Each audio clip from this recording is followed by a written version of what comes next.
Hello, السلام علیکم۔ السلام۔ ہاں بھائی، سب خیریت؟ جی جی، احد صاحب بول رہے ہیں؟ احد صاحب؟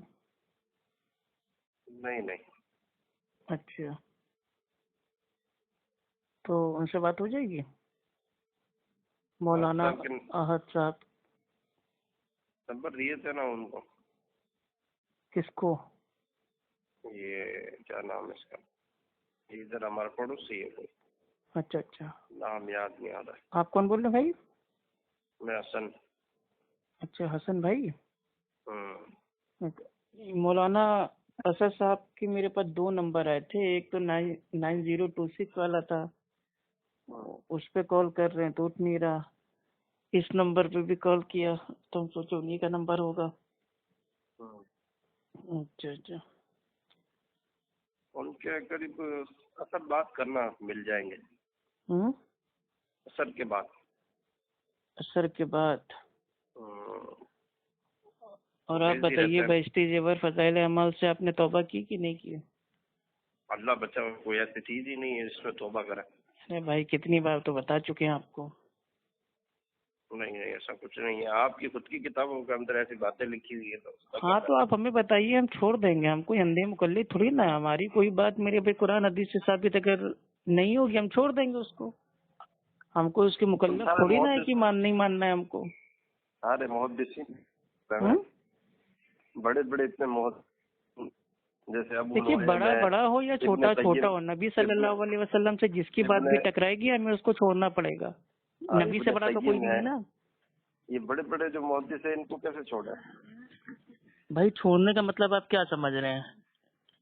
بھائی انہوں نے جو کتاب کے اندر ان جو کا جو واقعات مسئلہ رکھے ہیں، ہے، جو قرآن حدیث کے مطلب بھائی وہ الٹ ہو، خلاف ہو، اس کو چھوڑنا ہے، نہ کہ اس انسان کو چھوڑ دینا ہے ہمیشہ کے لیے۔ آپ کے ایک بہت بڑے عالم پڑوس ملک ہے، تو ان کا ایک مطلب وہ میں نے سنا تھا، کیا؟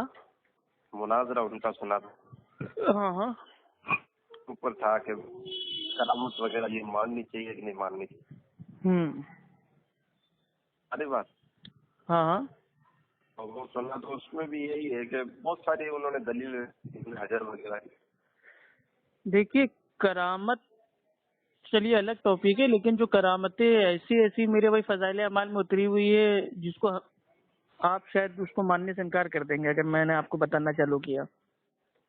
یہ سچ کرامت جو ہے نا، یہ آپ کے عالم نے بھی لکھی ہے، ایسی بات نہیں ہے کہ ہمارے عالموں نے خالی لکھی۔ ہاں تو ہم کوئی ایسی بھائی ہم نہیں مانتے کرامت جو میرے بھائی قرآن حدیث اور اللہ سبحانہ و تعالیٰ کی جو سنت ہے اس کے خلاف ہو۔ کرامت آپ کے ماننے نہ ماننے سے کیا ہوتا ہے؟ آپ کو تو کوئی ہاں تو عالم نہیں کرامت کو کوئی سمجھتا۔ ماننا فرض تھوڑی نہ ہے، کرامت کو اگر کوئی انسان بھائی وہ انکار کر دے تو کیا وہ دین اسلام سے باہر ہو جائے گا؟ ہم نے کب کہا آپ کو ماننے کے لیے؟ آپ مت مانو۔ ہاں تو یہی تو ہم کہہ رہے ہیں نا، مین چیز ہوتی ہے عقائد، اصول میں ہمارا آپ کا اختلاف ہے نا، اپنا اصول ہے میرے بھائی آسمانی دین، آپ کا اصول ہے باپ دادا کا دین، تو یہ اس سب بات دقت کے ہے نا۔ اوپر، اس کرامت کے بات کے اوپر ایک عالم نے بہت اچھی بات کہی تھی، وہ یہ کہہ رہے تھے کہ بھئی اگر صحیح جگہ سے آپ کو یہ خبر مل گئی ہے تو پھر اس کو مان لو۔ بھائی بتانے صحیح والا جگہ سے کیسا نا، ہے یہ دیکھا فضائل جائے گا۔ اعمال میں آتا ہے کہ ایک سید صاحب 12 دنوں تک کسی وضو سے ساری نمازیں پڑھیں۔ اب یہ کون سید صاحب تھے، کہاں پیدا ہوئے، ماں باپ کون تھے، کنیت کیا تھی، کہاں کے رہنے والے تھے، کچھ اتا پتہ آپ کی نہیں، مرضی ہے، تو اس آپ کی طریقے کی مرضی ہے، قیامت، اس طریقے کی آپ میرے کی بھائی جو مرضی کرامت ہے، ہے وہ تھوڑی نہ آپ مت مانیں گے۔ مانو، آپ کو سمجھ میں نہیں آ رہی، آپ مت مانو، لیکن اعتراض کرنا اور ارے تو سچی جو اعتراض تو حدیثیں کریں ہیں گے وہ نا بھی بھائی، لوگوں کو پڑھنے سے روکنا۔ دین کے نام سے جھوٹی کہانی، قصہ، کرامات کو میرے بھائی اتار دینا، چھاپ دینا، اس کے بعد اس کا دفاع یہ کرنا۔ دوگلا پن، دیکھو یہ دوگلا پن ہے۔ اگر آپ کے اندر ذرہ برابر بھی اگر ایمان ہے اور اچھا واقعی یہ بتائیے، اخلاص کے 12 ساتھ دنوں آپ تک کام کبھی کرتے کسی ہیں تو صحابہ دیکھو نے وضو اپنا بھائی وہ نہیں روکا، اخلاص، اور دیکھو یہ ایک آپ سید صاحب ان کا پورا بات نام تو اتا دیکھو، پتہ ہے کسی فضائل اعمال والے کو؟ آپ نے خود میں ایک مرتبہ یہ آیت پڑھی کہ ان اللہ مع الصابرین، صبر کرنے والوں کے ساتھ اللہ ہے۔ جی جی، صبر کرنے والا تو صبر کریے نا، آپ تھوڑی دیر میں جو بات کہہ رہا ہوں وہ سن تو لیجیے۔ اچھا بولیے نا پیارے بھائی، بولیے۔ ہاں، میں یوں کہہ رہا ہوں کہ یہ جو مطلب آپ دوگلا پن کیسے کرتے ہیں؟ اگر آپ کو یہ کرامت والی چیز اچھی نہیں لگ رہی ہے کہ یہ 12 دن والی، ٹھیک ہے نا، یہ چیز آپ کو اچھی نہیں لگی تو آپ کو یہ چاہیے کہ آپ اپنے عالم کو پہلے دیکھیں, اپنے عالم کے بارے میں پہلے آڈیو بناویں. اور چلیے ہم آپ کو بتا دیتے ہیں میرے پیارے بھائی. دیکھیے کرامت کا معاملہ کیا ہے کہ میرے وہاں میرے بھائی مہمان آ گئے. سنیے میں آپ کو بتا رہا ہوں. ارے بھائی آپ بھی بول لیجیے گا, ہم فون کاٹیں گے نہیں, بات تو سمجھ لیجیے پہلے آپ. ہم کس کرامت کو مانتے ہیں, وہ ایسی کرامت کو مانتے ہیں کہ مان لیجیے فار ایگزامپل کوئی میرے بھائی ایک اللہ کا بندہ ہے, نیک ہے, اور اس کے وہاں مہمان آ گئے بھائی وہ 100 لوگ, لیکن اس کے وہاں کھانے کا انتظام خالی میرے بھائی 15-20 آدمیوں کا ہے. تو اس نے اللہ سے میرے بھائی دعا کی, برکت ہوئی, اور اس میں میرے بھائی 20-25 آدمیوں کے کھانے میں 100 آدمیوں نے کھا لیا. یہ کرامت ہم مان سکتے ہیں. کیوں؟ کیونکہ اس کے ثبوت بھائی ہم کو اللہ کے نبی صلی اللہ علیہ وسلم کے دور میں بھی بھائی ہم کو ملتے ہیں. تو یہ تو ہوگی برکت کی بات. لیکن اب کرامت کے نام سے کہ جو کعبہ ہے, کعبہ خود چل کے آ رہا ہے, ٹھیک ہے, ایک شخص ہیں سید صاحب, وہ 12 دنوں تک ایک ہی وضو سے نمازیں پڑھ رہے ہیں, ٹھیک ہے. ایک صاحب ہیں جو میرے بھائی ایک دن میں 3 پڑھنا مطلب اسٹارٹ کر دیتے ہیں قرآن, مطلب 3 قرآن ایک دن میں ختم کر رہے ہیں, اور 1000 مطلب جو ان کی رکعتیں ہیں وہ بھی چل رہی ہیں. تو اس کو ہم کہتے ہیں یہ سب میرے بھائی گپ ہے. اور یہ گپ انہوں نے ایسے فرضی نہیں اتارا ہے, ان کی نیت یہ تھی کہ جو یہ گپ ہے, جھوٹی قصے کہانی ہے, اس سے لوگ جو نماز ہے, دین ہے, اس کے قریب آئیں گے. اسی لیے اکثر دیوبندی عالم کہتے ہیں کہ فضائل میں, ٹھیک ہے, جو مطلب جو جھوٹی کہانی قصہ ہے اور موضوع باتیں ہیں وہ چلتی ہیں. تو یہ ہمارے دیوبندیوں کا ماننا ہے کہ فضائل میں جھوٹی حدیثیں, روایتیں, کہانی قصے چلتے ہیں, لیکن ہم کہتے ہیں نہیں چلتے. یہ آپ غلط بول رہے ہیں, ایسا کچھ نہیں ہے. اصل میں یہ محدثین کا اصول ہے کہ ضعیف حدیث بھی مطلب فضائل کے اندر چل سکتی ہے. نعوذ باللہ, اتنا بڑا محدثین کے اوپر آپ نے جھوٹ بول دیا. اچھا, صحیح مسلم کا میرے بھائی آپ اسٹارٹنگ کا جب آپ پڑھیں گے مقدمہ, اس میں صاف اترا ہوا ہے کہ ضعیف حدیث نہ فضائل میں حجت ہے, نہ مسائل میں حجت ہے, نہ عقائد میں حجت ہے. اگر میں ثابت کر دیتا ہوں تو آپ کیا کرو؟ ہلو ہلو ہلو, جی جی آواز آگے بولیے. اگر دیکھیے اگر آپ ثابت کریں گے وہ ہمیں پتہ ہے آپ کہاں سے ثابت کریں گے, ٹھیک ہے. دیوبندیوں کے عالم دین نے یہ فتویٰ دیا ہے کہ فضائل میں جو ضعیف حدیثیں ہیں, موضوع حدیثیں ہیں, وہ لی جا سکتی ہیں. لیکن یہ تو دیوبندیوں کے خود کے میرے بھائی محدثین ہیں نا. چلو دیوبند سے نہیں کریں گے, کسی اور کتاب سے کر دیں گے. ہمیں ایسے محدثین کا حوالہ دیجئے جو میرے بھائی آپ کے اور ہمارے بیچ ایک ہی ہو, متقل ہو. جیسے کہ امام بخاری, امام مسلم نے اپنے مقدمے میں صاف بتایا ہے کہ ضعیف حدیث حجت نہیں ہے.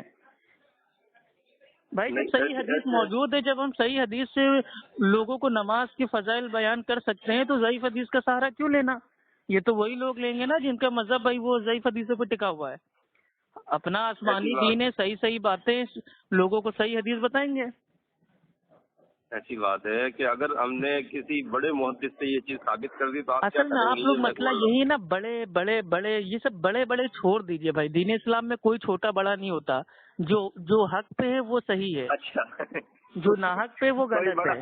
بڑا نہیں ہوتا تو پھر آپ کے بھی تو بڑے عالم ہوتے ہیں جو بڑے مطلب محدث ہوتے ہیں, شخصیت پرستی ہمارے وہاں نہیں ہے. بالکل ہے, ہمارے وہاں شخصیت پرستی نہیں ہے. آپ بڑا کسی کو نہیں مانتے. ہم امام بخاری رحمت اللہ علیہ کی جو شخصیت ہے ہم اس کی پیروی نہیں کرتے, بلکہ انہوں نے جو میرے بھائی حدیثیں جمع کی ہیں صحیح بخاری میں, ہم اس کو فالو کرتے ہیں. تو دونوں میں بہت فرق ہے. امام بخاری کی تقلید کرنا وہ میرے بھائی غلط ہے, لیکن امام بخاری جو دلیل سے بات لے کے آئے ہیں اس کو ماننا بھائی یہ اتباع رسول ہے. تو یہ سب چیزیں ہیں. آپ لوگ کیا کرتے ہو, شخصیت کی پیروی کرتے ہو. نہیں, اشرف علی تھانوی نے اگر اپنے نام کا جو کلمہ ہے اس کو صحیح بولا ہے تو گویا بھائی وہ صحیح ہوگا. آپ کے اندر اتنی مطلب ہمت نہیں ہے کہ آپ اتنا میرے بھائی بول دو کہ اشرف علی تھانوی کے نام کا کلمہ پڑھنا غلط ہے. یہ بھی جھوٹ ہے کہ اشرف علی تھانوی صاحب نے اپنے نام کا کلمہ پڑھایا.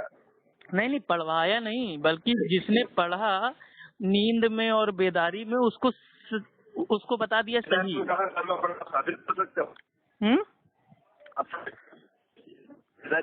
نے کلمہ پڑھا. آواز بھائی ٹھیک سے آئی نہیں, پھر سے بولیے. میں کہہ رہا ہوں آپ یہ ثابت کر سکتے ہو کہ انہوں نے بیداری میں بھی کلمہ پڑھا تھا. ہاں یہ تو لکھا ہی ہوئی نا میرے بھائی اسی قصے میں. نہیں اس قصے میں نہیں ہے. اس قصے میں اتنی بات ہے کہ وہ جو ہے خواب کے اندر پڑا اس میں, ٹھیک ہے نا. اور جب وہ خواب میں پڑھا پھر آگے بیداری میں بھی پڑھا, وہ بھی تو آگے کی بھی تو بات پڑھی ہے. بعض باتوں پہ مان لاتے ہیں, بعض باتوں کو چھوڑ دیتے ہیں. اس نے درود شریف پڑھی تھی, اللہم صلی, اس کی جگہ اس کے محمد کی جگہ اشرف علی تھانوی رسول اللہ. تو اس نے کلمہ کہاں پڑھا جاگتے میں؟ کیا جاگتے میں کلمہ پڑھنا کہاں ثابت ہے؟ چلیے ابھی ہم آپ کو پوری میرے بھائی اسکین آپ کو بھیج دیتے ہیں, ٹھیک ہے. اس میں صاف اترا ہوا ہے لا الہ الا اللہ اشرف علی تھانوی معاذ اللہ رسول اللہ. اور یہ انہوں نے بیداری میں بھی پڑھا. پھر اشرف علی تھانوی کو جب بتایا تو اشرف علی تھانوی نے اس کی تعبیر کی کہ اس کا مطلب یہ ہے تم جس کی پیروی کر رہے ہو وہ اتباع سنت پہ ہے, متبع سنت ہے. یہ بتاؤ, مغلوب الحال جو آدمی ہوتا ہے اس کے اوپر بھی کوئی پکڑ ہوتی ہے؟ ارے تو اشرف علی تھانوی کیا پاگل تھے کیا؟ وہ تو سمجھدار تھے, ان کو تو پکڑ کرنی چاہیے تھی کہ نہیں یہ جو تم نے کلمہ پڑھا ہے غلط ہے. پکڑ ہوتی ہے. اور خواب کے اوپر کیا پکڑ ہوتی ہے؟ خواب کے اندر اللہ کے نبی کی پکڑ ہوتی ہے, بالکل ہوتی ہے. خواب کے اندر اللہ کے نبی کی حدیث ہے نا, پھر حدیث کو نہیں مانتے آپ حدیث کو مانتے ہیں؟